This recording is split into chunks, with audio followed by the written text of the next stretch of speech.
Masarap tumambay sa tabing dagat para lang mag-relax. At makiisa sa kalikasan. At kung swertihin, you can get much closer. And I mean, like this close.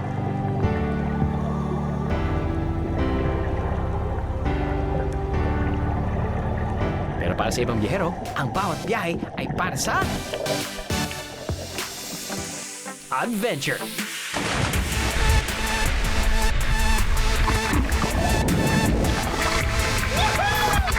Lalo na ang pagsabak sa mga kakaiba at medyo nakaka-nervyos na activities.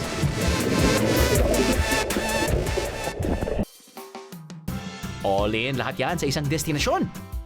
Isang lugar na dinaragsa ng biyahero mula sa iba't ibang bansa. Kaya ang locals all in din sa pag-aalaga ng ganda nito. If you're into nature or adventure,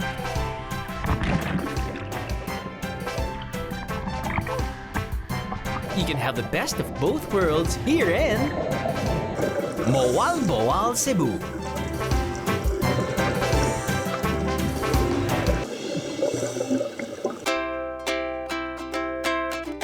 Mornings like these, Bieros, the water, the sand, the fresh air. Talaga namang nakakaingganyong magbabad sa napakagandang karagatan ng Moal Boal. O kung di naman, magbabad na lang sa araw para magkaroon ng konting vitamin D. But don't forget your sunscreen! Pero para naman sa ibang bitamina, pwedeng-pwede via Power Breakfast sa Shaka.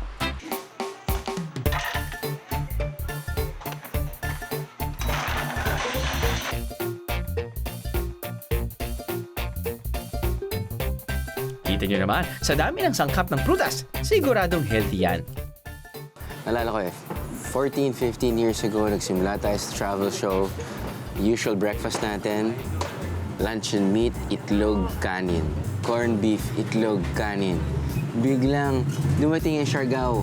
Yan, nag-umpisa yung mga smoothie bowls, power bowls. Now we're here in Moal Boal. I think, syempre, mas medyo they're catching up with the times. So, meron na rin silang mga healthy bowls, which is good because it's a really great healthy alternative when you're looking for a healthy breakfast here in Moal Boal. The beautiful Moal Boal. It's called Bombia. Apparently, it's good morning in Latin. Good morning in Latin. May mango, may banana, may apple, may oats, may coconut, may acai berries, which I think is some sort of a power food.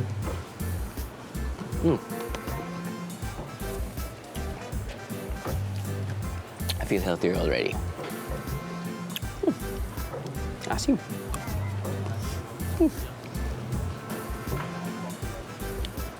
Oh, don't forget. As a true millennial, huwag muna kayong kakainin, ha? Kailangan nyo muna ng picture ng to and post it on IG. It's always for the gram. If there's no pic, it didn't happen. Okay? Okay. They also serve power juices made from fresh fruits.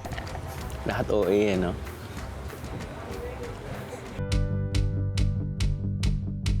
Dahil 3 oras ang layo mula sa Cebu City, wala kayong mararamdamang busy city vibe sa Moal Boal. Dadayuhin nyo ang lugar na to para makiisa sa kalikasan. Para sa mga turistang pupunta rito, maghanap lang ng bus na biyaheng Badyan mula sa Cebu City. Aabutin ang biyahe papuntang Moal Boal ng 3 hanggang 4 oras, depende yan sa traffic sa Cebu City. Meron ding mga UV Express vans. Para sa mas hassle-free na bakasyon, umarkila na lang ng van sa authorized travel agency gaya ng ginawa ng aming team. At magpatulong sa kanilang tourism office kung naghahanap kayo ng tour packages o kung ano man ang inyong biyahe-related concern. Dumami man ang mga turista at nagkaroon na rin ng ibang income ng locals, itong heirloom recipe ni Nanay Manursia hindi nagbabago. Subok yan ng panahon. Presenting ang Shakoy at Puto Sulot. Nay, Shakay, Shokoy. Shakoy. Shakoy. Yeah. Matagal niyo na pong ginagawa ito? Oh, tagal na. Bata pa ko. So natutunan niyo po sa magulang niyo? Yung yung father ko, may bakery yun dito. Okay. Tsaka yung yung malakas na hangin, na tong oven, ginawa namin is oven, tiles. Okay. At saka, na-destroyed yun, hindi na lang ako nag-proceed ng bakery. I-roll mo ito. I-roll. Pag ganyan. Tapos, iganon.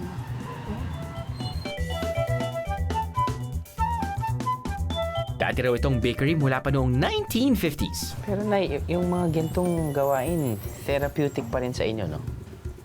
Oo. Kayang-kaya pa. Kayang-kaya pa. Oo. Ayaw lang sa mga anak ko. Kasi sabi niya, mag-rest ka na. Ang kaibahan lang ng Shakoy sa Puto Sulot, ang Puto Sulot may nyog at maaari raw isawsaw sa latik. Yummy! Pagkatapos ng pagmamasa, ilalatag na sa tray ang mga minasang tinapay. At saka ipiprito sa kumukulong mantika.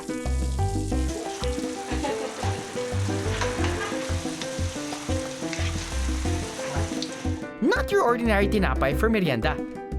Tingnan nga natin kung ang recipe ni nanay noon ay masarap pa rin hanggang ngayon. Okay. Nanay.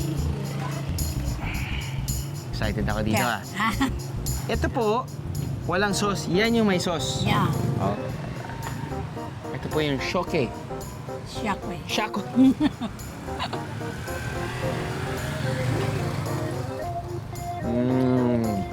Sarap. Sarap. Solid na solid. Shoke. Shoke sa alright. Sarap na.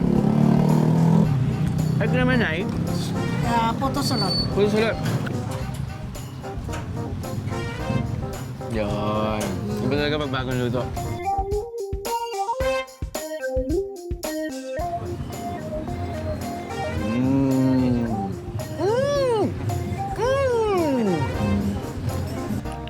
Hap.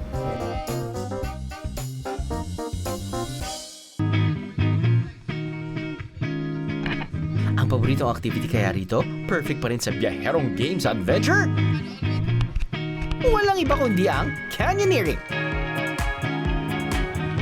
Binalikan namin ang activity na to kasamang isang accredited tour operator sa Badian. Noong 2018, ipinasara ang canyoneering para sa cleanup drive na ginawa ng mga bayan ng Badian at Alegria. Naglagay rin sila ng improvements, safety signs, at syempre, mas maayos na trails. Meron ding minimum number of gears, yung helmet, life vest, tsaka shoes. Umabot sa 1 linggo ang pagsasara ng buong activity. Marami rin daw kasi noon ng mga guide na hindi naman accredited ng tourism office. Ang guide namin noong 2013, of course, legit. Kaya dapat lang na siya ang kasama namin sa pagbabalik namin sa Badian. Yung 2019, marami na mga improvements sa mga guides o sa mga operators ngayon. Madami ng operators ngayon at saka marami din mga guests ngayon, local at saka mga foreigner. Inayos na lang lahat yung mga guides at saka i-clear na lahat yung mga daanan para maganda yung lakaran sa mga guests. May training lahat yung mga guides dito eh. Hindi ka man maka-guide kung wala ka mang training. Kasi maganda ngayon kasi pati sa taas, dito sa First Falls, mayroon na talagang nakatingin lahat sa ginagawa ng mga tao dito. Mga kalat o ano ba yung mga kalat dyan. Kaliwat kanan na ang biyahero, lokal man o dayuhan. Kung pupunta kayo rito, biyeros, maglaan ng isang buong araw dahil baka abutin kayo ng ilang oras sa pagpila bago kayo makatalon sa mga falls at mini falls.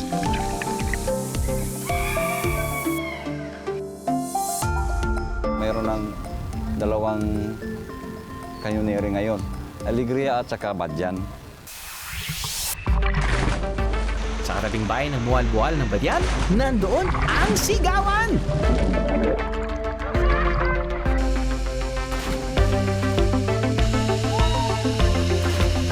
Ito ang mga tili ng mga nagsisipagtalunan dahil sa canyoneering.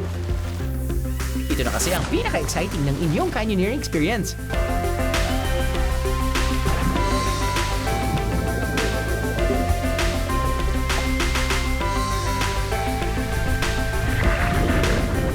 At ang happy ending, the beautiful Kawasan Falls.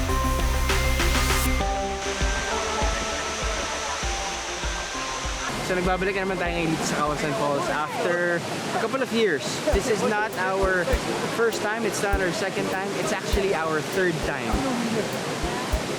I actually expected worse, but then again, it's not really peak season. It is mid-Feb. Sure, yung mga turista, no, first time pumunta ako dito, doubled, probably tripled. But still, na-maintain nila yung kagandahan. I actually was expecting na medyo, oh my God, ang daming kalat dyan, left and right. Pila-pila. Ay, konting pila. Pero I heard, kapag peak season, summer, Holy Week, Christmas, long weekends, ako, grabe. Aabutin siguro mga 30 minutes to 1 hour yung pila bago ka makatalon. The earlier, the better. Kawasan Falls, still beautiful.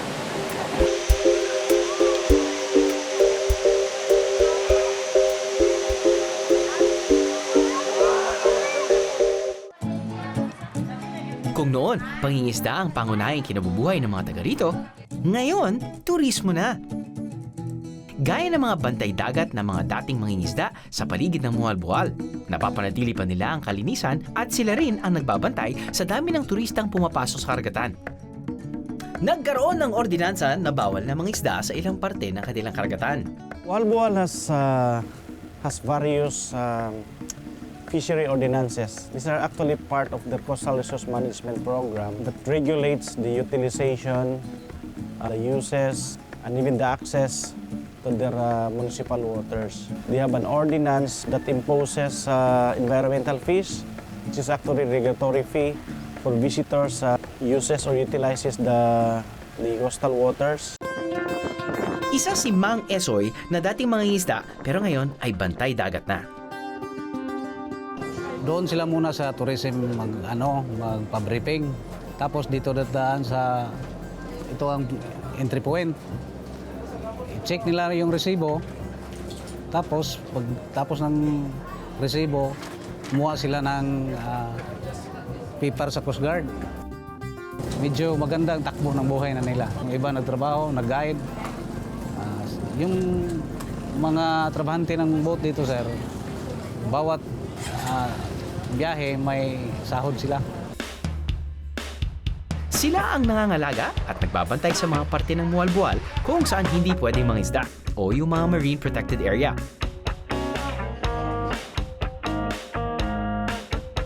Ito, marami natulungan.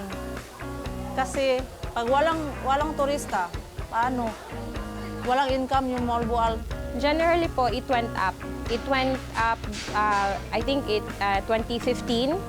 So, 2015 siya nag-start na nag-boom talaga. So, meron nang pumasok na mga local na agencies. And then, meron din international agencies din.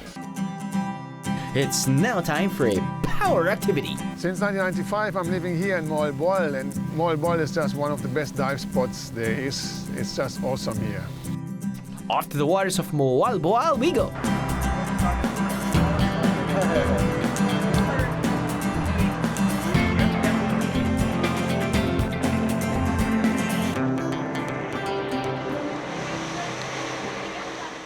Pansin-pansin ang dami ng mga biyahero sa Panagsama Beach kung saan naroon ang tinatawag na Sardine Wall. There has been a tremendous increase in the number of tourists coming in Mualboal the last 4 years. No? Mostly, before it was mostly confined on scuba diving, but now More tourists, local and foreign, are coming, joining the island hopping, which is basically a snorkeling type of tourism activity. So with that, there's really a need to regulate, no? Not only the number, but even the handling of these tourists. Noong 2014, 35 lang ang bilang ng mga hotel at resort dito. Ngayong 2019, tourism is booming dahil nasa 85 resorts na ang itinayo rito, mahigit doble noong 2014. Kaya ang local government at ang NGOs gaya ng Rare Philippines nagsanib puwersa. Samahan mo pa ng tulong ng mga local fishermen at guides para mapanatili ang ganda ng Mualbual. Rare Philippines is assisting Mualbual implementing community-based fisheries management. No? There's a specific area which is actually a marine sanctuary managed by people's organization. Local guide tours have to be accredited, they have to be trained how to handle the tourists. Not only that they will behave properly, they would eventually become a partner also in the conservation and protection. No? They themselves can be the extension of the fish wardens of Mualbual. Isa sa guardians ng mga dagat na nakapaligid sa Mualbual, si Wolfgang Dafer. Siya ang nagpakilala ng freediving hindi lang sa akin, kundi sa buong Pilipinas. Many reasons. One reason, you can dive year-round in the Philippines, then you can dive close to shore. Pangalawang beses na ako matuturuan ni Wolfgang sa freediving, pero ang huli naming freediving session, mahigit 5 taon na nakalilipas. Sa freediving kasi, sisisid ka sa mas malalim na parte ng dagat na walang oxygen tank. Di gaya ng mga scuba divers. Kaya importante na matutunan ng proper technique at breathing dahil maaari kang malunod dito. At simula nang nakasama ko siya, sumikat na ng gusto ang freediving.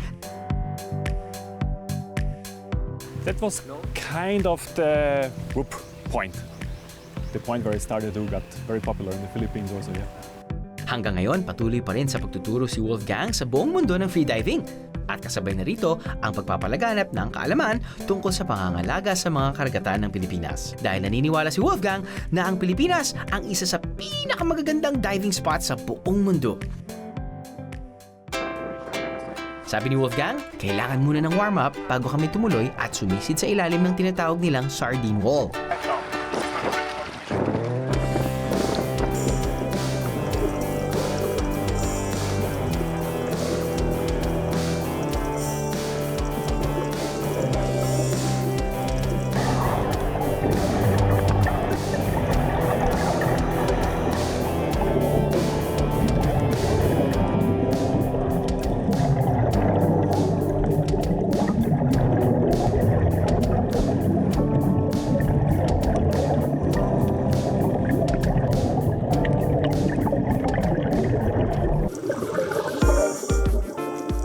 Talaga namang nakakamangha ang dami ng mga isda sa parte na to ng Mualbual.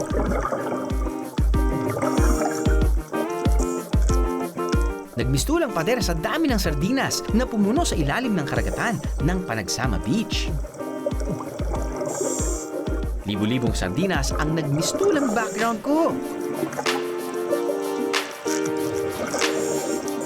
Wow!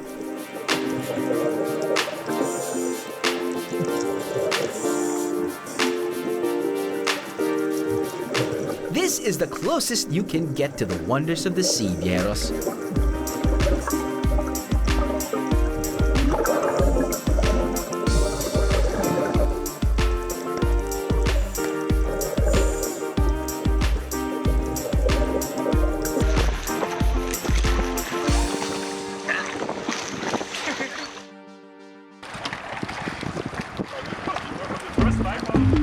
Well, of course, it's nice to be with Wolfgang again.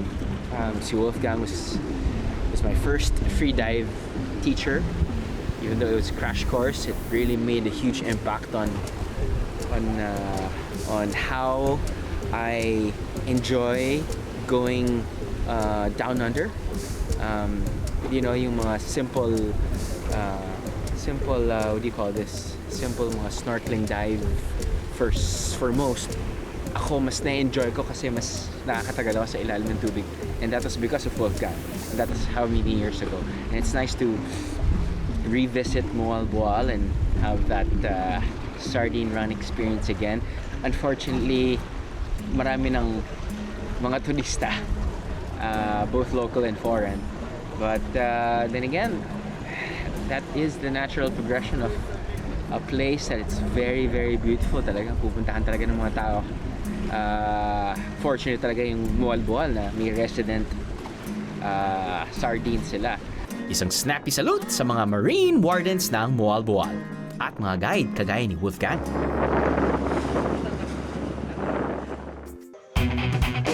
Para naman sa mga into adventure pa, pero ayaw naman mabasa, try Archery Asia.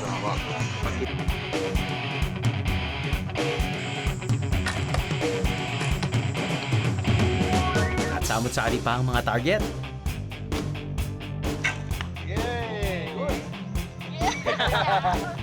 Di basta-basta ang targets kasi nature-friendly ang mga to. All made from biodegradable materials.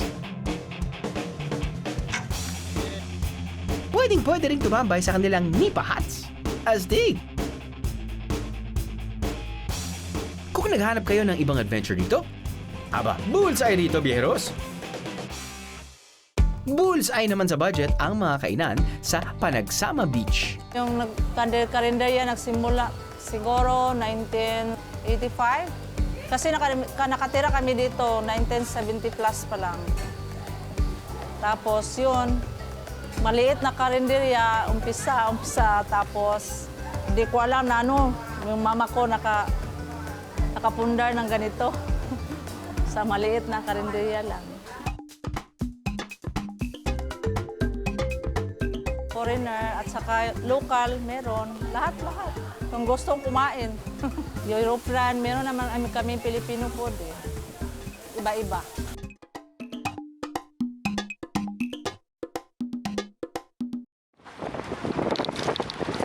And if you want to eat clean, ang resto na to, naghahanda ng Pinoy vegan food.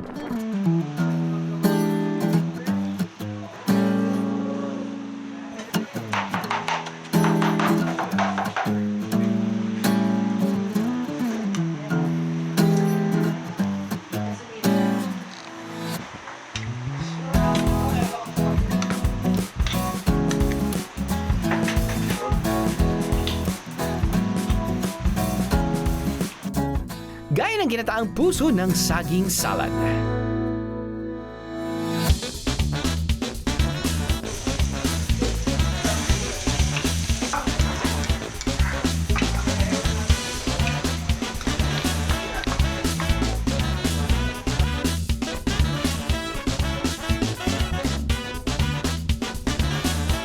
Vegan curry.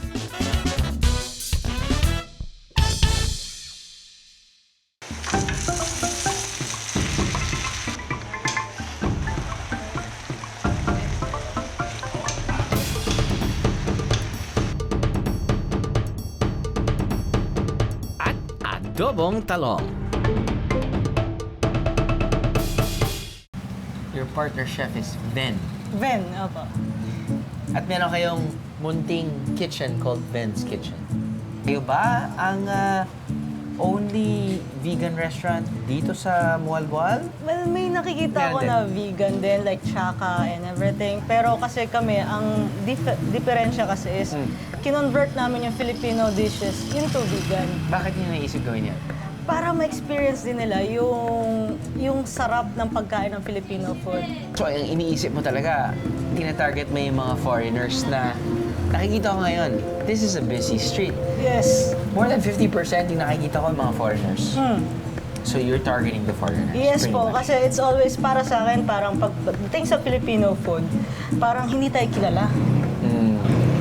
Lagi na lang Thailand, Chinese, Thailand kasi mura. Chinese, Vietnamese. And para sa akin, gusto ko malaman nila na masarap ang Filipino food. In every way, vegan, vegetarian, and meatitarian na tinatawag namin. Ano? Meatitarian. Meatitarian? Yeah. Paano yun? Meatitarian, like yung kumakain ng mga karne. Love wins. Yes. So, yung nasa harapan natin ngayon ay? Veggie curry and banana heart salad. Heart pa rin, di ba? Heart pala yan. Hindi. Ibig ko sabihin yung banana heart salad. Oo ang nga tawag pala. doon. Puso ng saging. I'm not vegan. Yeah, I know. For sure, I am not vegan. I love pork. I love to eat meat. But, of course, I'm very open-minded. At ang kanilang gulay, galing sa mga local farmers ng Mualboal.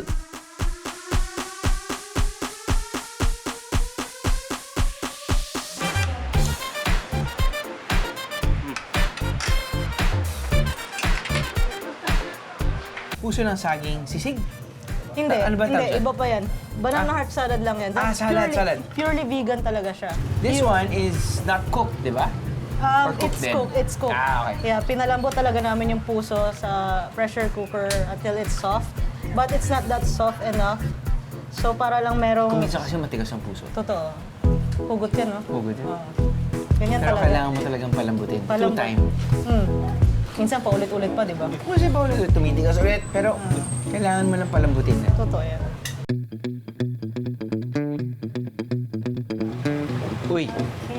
Uy, parang niluto na to ng may kasamang pagmamahal. Yes. Ito ay Eggplant adobo po. eggplant adobo. Okay, go ahead. Anong kwento tungkol sa eggplant adobo? Ang eggplant adobo ay syempre inspired sa natin, chicken pork adobo. Kasi po, meron ding mga tao na gusto lang, they really love eggplant. Kaya yun, consider namin siya sa menu na yun lang din purely. I have to say, mga tao talaga mahilig sa talong. Yeah. Diba? Tapos, binigyan lang namin siya ng konting twist. Meron siyang anise. Lagyan namin siya. Star anise. Yes, and then toppings. Anis ka naman. Galing mo naman. Anise.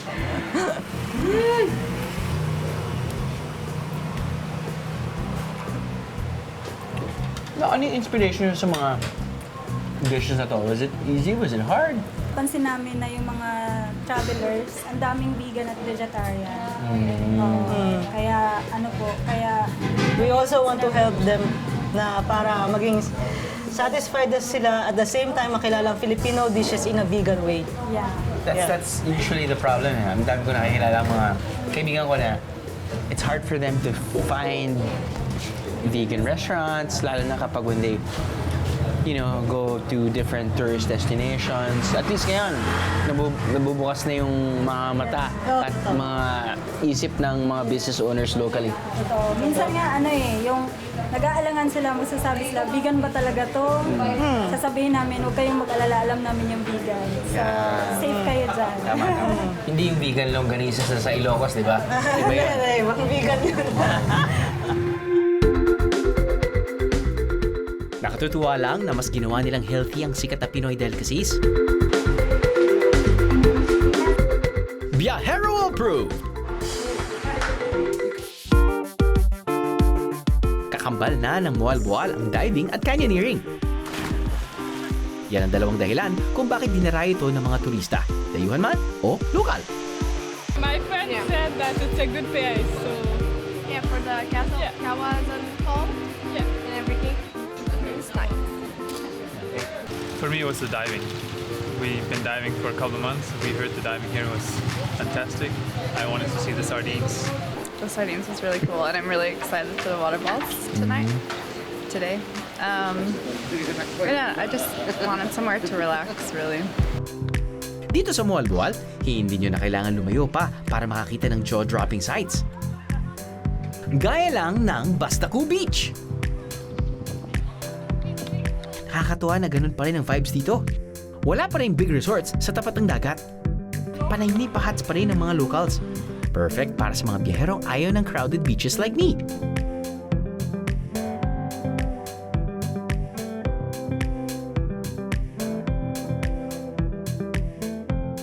Di rin magpapahuli ang napakagandang dagat ng Paragsama Beach.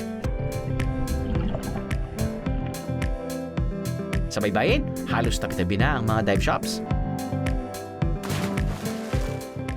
Kaya kung gusto niyong matutong mag-dive, pwede. Just make sure na may budget kayo ha. Medyo may kamahalan kasi ang diving na nagkakalaga sa 2,500 pesos per biyahero ang isang fun dive. Basic na yun ha. Isa pang guardian/tour guide para sa ilalim ng karagatan ng Mualboal ay ang master diver na si Carl Epp. So welcome to Pescador Island. So this is going to be a deep dive. Between the shoreline of Cebu and Pescador Island, we have the seafloor dropping down to 300 meters, 1,000 feet. Out of 1,000 feet, the island comes up. So we dive on the west side of the island at the cathedral. Isa si Carl Epp sa mga unang nagtala ng scuba diving dito sa Mualboal. Gaya ni Wolfgang na love at first sight siya sa ganda ng parte nito ng Cebu. Para maparatili ang kagandahan ng lugar, isa si Carl sa mga nagtuturo sa mga locals ng awareness sa sea creatures na makikita sa kanilang karagatan. Kasama sa kanilang pagtuturo sa mga bata ay ang mga lugar kung saan lang pwedeng mangisda. Ano lang ang pwedeng huliin na isda at syempre ang kalinisan sa dagat. Start them while they are young, ika nga. Kung ang ibabaw ng isla tila di napupuntahan dahil walang flat na surface ang isla, sa ilalim ng tubig nakatago ang ganda ng Pescador Island.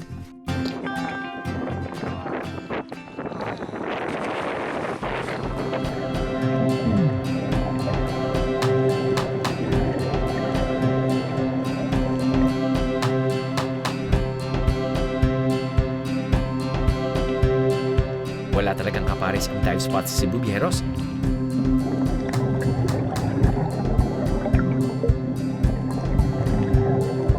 No wonder baliw na baliw ang mga foreign tourists sa Mualboal.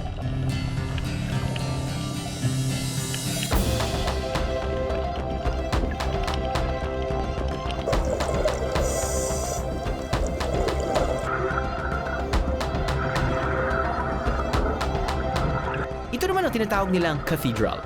Malasimbahan kasi ang laki ng loob nito.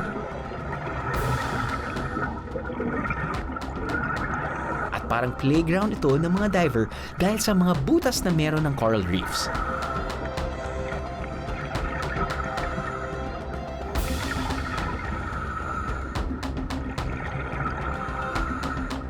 Ang ganda-ganda, di ba? That spot, the cathedral, is such a beautiful place that you can't forget about it. It's nice to take videos and pictures. Lalo na kapag papasok ka dun sa ilalim. Tapos nun may labasan ng mga holes na pwede kang, you can go inside, you can go from the inside, going out. But anyway, it's picturesque. Really, really nice wall. Visibility is actually way better. Yeah, very nice. 2 thumbs up.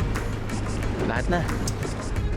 Para sa mga hindi pa certified diver at medyo may limit ang budget, pwedeng-pwede rin mag-snorkeling sa baybayin ng Panagsama Beach. Kapag sunerte ka, makikita mo pa ang kanilang resident pawikan.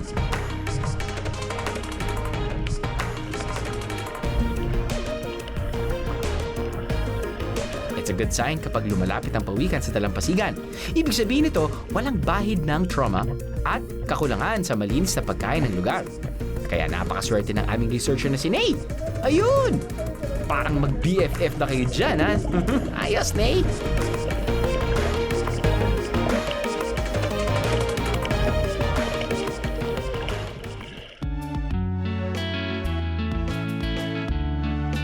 Sa ilang taon kong bumabiyahe, hindi talaga tayo nauubusan ng tourist destinations dito sa Pilipinas. Sa dami na 7,641 islands, hindi ito katakataka na karamihan dyan ay may talon, ilog, dalampasigan at syempre, dagat. Ito ang mga pinupuntahan natin mga biyero. So why not take care of these? Kaya maraming salamat sa Mualboal at sa mga karating na bayan nito sa Cebu sa inyong pagmamalasakit sa kalikasan.